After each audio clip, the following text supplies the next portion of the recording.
Hi guys, it's been a while, but this is the TBK podcast. It's me, Tunde, here with David to talk about the upcoming fights on the 5th of February. So we've got a packed schedule. The fights that we're going to have a discussion about are the fights with Chris Eubank Jr. versus Liam Williams. There's a fight with under the zone with Sor Rungvisai versus Carlos Cuadras for the WBC Super Flyweight title. And then under PBC, we've got Keith Thurman versus Mario Barrios and Leo Santa Cruz versus Keenan Carbajal for the WBA featherweight title. So we're going to kick off with the Eubank fight versus Williams. So, David, how do you think that's going to go? Yeah, personally, I'm quite intrigued by this matchup because though Williams has got a lot of heart, he throws punches with bad intentions, he's still very limited. And then, on the opposite to that, we've got Chris Eubank Jr., who's got loads of natural ability, as we know, a fantastic engine, just as good chin, but probably thinks that he's got more power than he has, and he's convinced that he can knock out everyone he fights against, even though he doesn't really necessarily seem to make as much of a dent on his opponents as maybe he thinks he can. I'm quite intrigued by it. There's a lot of needle, which I like going into fights, you know what I mean?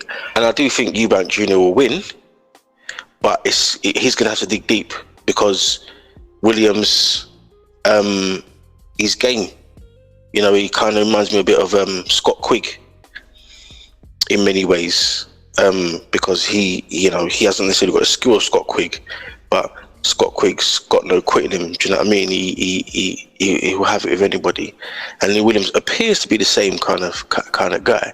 But with Eubank working under Roy Jones Jr. and clearly putting bits and pieces together in each fight that they have together, it'll be interesting to see the kind of progress that he's made since his last fight. What he's taken on, what he can implement, and the impact of it. Yeah. I agree with you. I think Eubank has a bit more than Williams. I think because Williams has been working with Adrian Booth for the last few months. Adam Booth. Adam Booth. I think he's great because I know Adam Booth worked with Eubank Jr. For a little while back in 2016. So he's probably thinking that he might have some bits and pieces to pass on, but I think Eubank would have too much for him. Well, not just that, but I think also the fighter that Adam Booth was fighting against was the guy that had his dad around to interfere. This guy is being completely left under the tutelage of Roy Jones Jr. and I think whatever it is that Booth thinks that he knows probably is going to go out of the window, because for once he's got a trainer that he is under the responsibility of completely. There's no impact from Ronnie Davis Ronnie Davis wasn't really involved with Adam Booth, but there's no impact from his dad, and I think that's quite important to whatever it is Adam Booth thinks he might know. Do you know what I mean? Because now,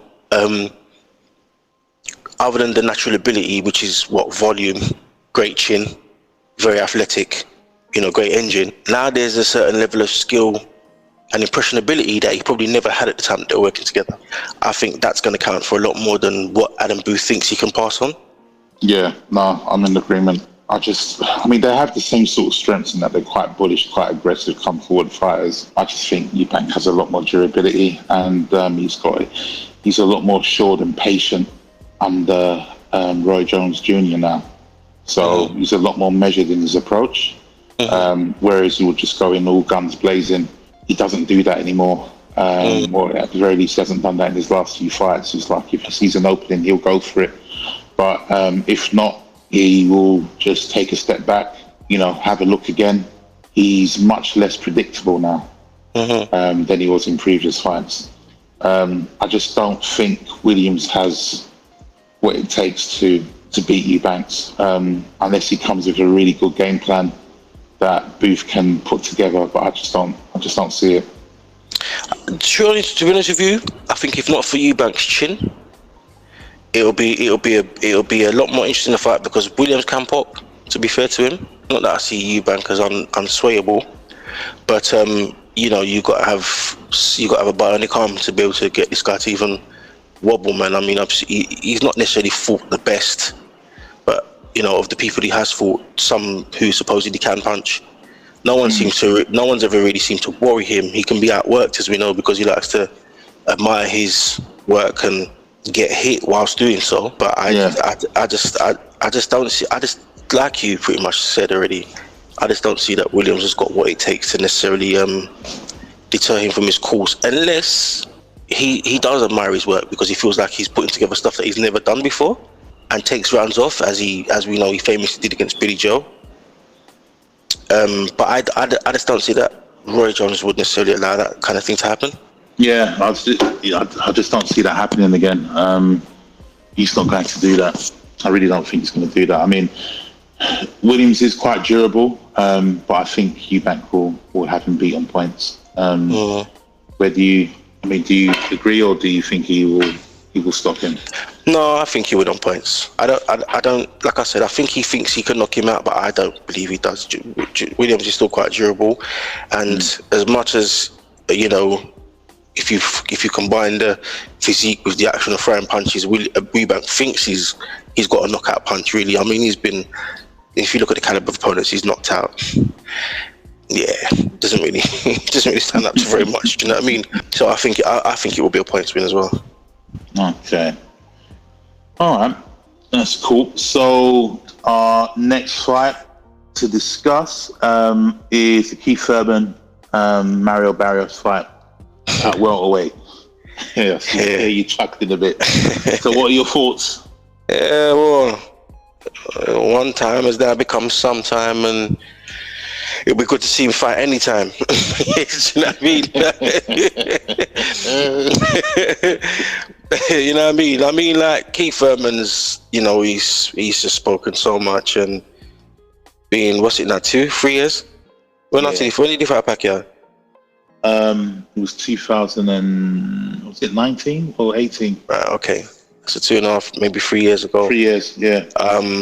And to be honest with you, this is a very safe fight, especially after watching Barrios get put to sleep by Tank. I think this is a very safe fight, because Thurman knows that no matter, I guess to a degree, no matter how many times he gets hit, he can readjust and work on whatever he's been doing in the time he's been away. I don't think Barrios has what it takes to trouble him. I think if he had more power, because you got to think, we see him not really affect Tank at 135, and not really. No, it was a 140 fight, but he's fought a 135er, and not really. No, let me readjust on that. Actually, volume-wise, I think he gave Tank more than he bargained for. But in the end, in terms of effectiveness, Tank, again, we saw it in that fight. Tank was able to take his time, adjust, work on things, and then deliver an absolute stunner at the end of the night. I don't see how fighting Thurman at 147 is really going to be any good for him. Yeah. And if Thurman's retained his power, and if he gets his sharpness back, I don't see this as anything more than a tune-up fight for Thurman.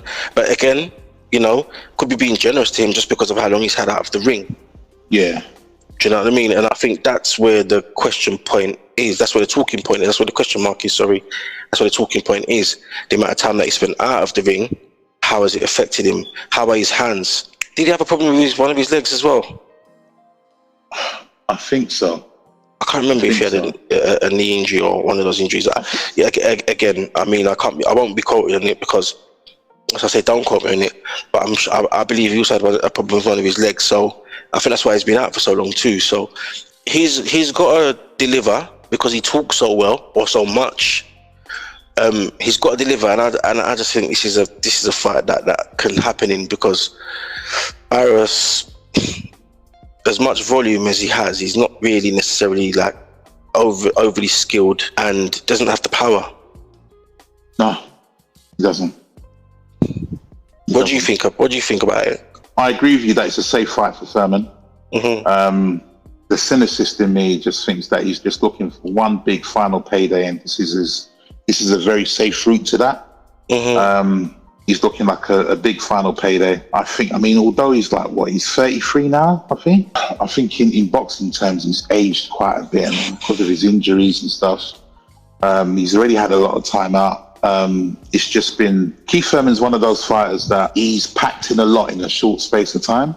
And he's had some absolute wars, and he's been in with some really good fighters like your Sean Porters, your Danny Garcias, he's 29 one-on-one. I think 6 of his last 8 fights have gone the distance, and 5 of his last 7 wins have come by decision. So he's a decision fighter. And he hasn't won by knockout since, it's been a while, hasn't it? 2013. So it's going on 9 years since he's won by knockout. So, damn, son. So it's kind of negates his nickname one time. Yeah. I was about to say, how the hell you call yourself one time if you ain't knocking people out? He should call himself Decision. Like, but having said that, yeah, I just think he's got too much for Barrios, and because Barrios is a smart route for him to take. He's enough of a name to be like, okay, yeah, cool. And then that sort of like clears the route for him to have a, final sort of like swan song, for a title fight. With that said, but with who? Because other than, I guess we'll say Spence, because of course the whole PBC thing. With who, really? It's what's the landscape now? Ugas, Spence and Porter are the champs, right? Yeah. I don't know. Well, I guess potentially Spence will give him the fight because he's PBC and there aren't the politics to overcome. But I just don't know if Thurman is there again like that. I mean, of course, I think he's enough of a name still to like, any one of them would like to take him as a name, as a scout. So there might be that. But then, like you said, I mean, the politics would, apart from PBC, is there another route for him to take? Not sure. So I think Barrios gives Thurman some work, but he's not that much of a threat. So I think it's going to be a decision victory again, a safe victory for him. I don't think Barrios has what it takes. He doesn't have the power to trouble Thurman, and Thurman's got a chin on him. And also, though, I don't think he can out-slick Thurman. No. I think in terms of volume, yeah. But again, if Thurman is able to detonate one on him and follow it up quickly, it could be it could be a quick night, really. Again, that all depends on how sure he is of himself because of the length of his layoff. Yeah, I mean, he's been out for almost 3 years. So we just don't know where he is. But I still think he's got enough in him to to beat Barrios. It may be by split decision. I think that's probably I think it'll be split decision, to be honest. Bro, if I'm honest with you, if where he isn't I can beat Mario Barrios, he needs to give up on all those delusions of grandeur and grand dreams that he has, man, because there's not a fighter that he wants that ain't putting Barrios away. And I know triangle theories don't work, but I'm just talking about the level of Barrios. Yeah. Do you know what I mean? Yeah. Not necessarily so much that it's triangle theory and he stands a chance against that Barrios don't stand a chance against nobody. Keith Thurman ultimately in the end really wants. Do you know what I mean? In terms of the silverware or the hardware, Barrios kind of doesn't really trouble anybody, man. Yeah. So I hope to see him in the mix because, to be honest with you, I find Keith Thurman talks too much more like him, but sometimes it can be entertaining. Do you know what I mean? Just hearing him, just hearing him philosophize and go through stuff in his mind, and air it out. I mean, I think he needs to use his inside voice a lot more. but you know, when he speaks out loud, it can be funny. Just I guess it depends on my mood, man. And when I'm ready to hear him out, man, I find the guy funny. I mean, he's deluded. He's deluded. He is. But he talks it well. And to be fair to the geezer, I mean, he did have. I'm sure he had 2 belts, no? Yeah, he did. Yeah. There you go. So, you know, I mean, I kind of hope that the comeback trail for him works out, just because I just think it's time to see more exciting fights and fighters in the division. With Porter retiring recently, at least if he does do what he's supposed to against Barrios, we've got another name or top name back. You know what I mean? In the frame. Yeah, I definitely agree with that. So our next fight, or last fight for discussion, is Leo Santa Cruz versus Keenan Carbajal. So what are your thoughts regarding that particular fight? Yeah, I don't really know nothing about the other guy. I like what he's saying though. And you know, I mean, obviously no one's going to turn around and say, yeah, Leo Santa Cruz. No one's going to call another fighter so great and I'm going to lose. Obviously no one's going to say that. But I like when I hear game talk, you know what I'm saying? A bit like with Kambosos and Teofimo. You could see Kambosos was ready. Do you know what I mean? And having seen some of the post-fight build-up after the fight, you realize that he wasn't just talking ready, he was very ready. And I think in this regard, hearing what was it, Carbajal? Was it Carbajal? Carbajal. Right. I'm hearing what he's got to say. I'm looking forward to that fight as well. But to be fair, we know how much of a quality operator Leo is. I know it never worked out from his last fight, but to be fair to the guy who was fighting Tank, who, he's a monster compared to him, really. But he's a quality operator, and we know he's got a wide variety of shots that can have an impact. So I do anticipate that he wins, because having seen him, I'm excited by him. I think he's a really good fighter, great operator. But again, in terms of volume and a level of slickness, if this guy's got it, because I don't really know much about him, if he's got it, then we know he can cause Leo trouble, because we've seen when it comes to slick counter punches that he can be undone. So I do believe he can win, just because I don't really know enough about the other guy. That is mainly based off of his qualities and, you know, what he's shown. Cool. To me, Santa Cruz has had about 15 months out since that concussive knockout from Tank.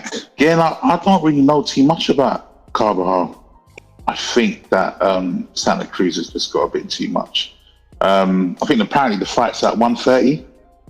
Yeah, I mean, Santa Cruz, that's bread and butter for him, man.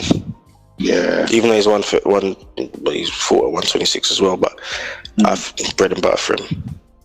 Yeah. Bread and butter. So I don't see anything other than a Santa Cruz win, although I think with Carbajal, he's had 23 fights, 23 wins, 2 losses, 1 draw, and he's had 15 KO. So he's what that puts him at around a sort of 60 odd percentage KO rate, which isn't bad at all. But I don't think he has enough to trouble Santa Cruz, and Santa Cruz can pop. To be fair though, I haven't seen him say. I mean, with that knockout percentage, you know, anything's possible, especially if he times it right, because we've seen, you know, Santa Cruz can be slept, although not everyone can. That I was just about to say, if you let me finish, not everybody can stand up to a Tank uppercut. Probably not anybody who can stand up to Tank once he lets his hands really go. If I don't know the quality of the guy's opponents to say who he's knocked out, and that's probably, to be honest with you, just for the fact, call it ignorant standpoint, I'm not sure, but just because of the fact that I don't know who the guy is, that's why I'm going with Santa Cruz, to be perfectly fair. By the time the fight comes, I probably would have done my homework and seen a bit more of him, but I just think that Santa Cruz could be upset, but I doubt he will be. Yeah. I don't see Carbajal winning. I really don't. So I think it will be a decision again, to be honest. If there is a stoppage, then it might be late, but I've got Santa Cruz winning. To be honest, I don't actually. I've just checked, and he may have 5 KOs. 5. Yeah, because I checked on another site before, and it said 15, but then on another it says 5. So I need to double check that, because if it's 5, then if it's 5, then he ain't got them. What that confirms is that he probably hasn't got he hasn't got a chance of a knockout. But again, I just think with Santa Cruz, he's a very quality operator, and I think he puts a succession of punches together, and with his work rate as well, because he keeps going. Yeah. So I think it's possible. If we're talking a difference of 10 knockouts, bruv. Santa Cruz has definitely got my vote, man. He's got it anyway. Same here. So, well, we're in agreement. It'll be a Santa Cruz win. We agreed on all of them, didn't we? Yeah. To be honest. So guys, we've come to the end of our cast, and we've gone through the fights for the 5th of February. So thanks to Dave for his contributions. This is Tunde, and this is the TBK podcast, and we're out. Catch you next time. Peace. And this is the TBK podcast.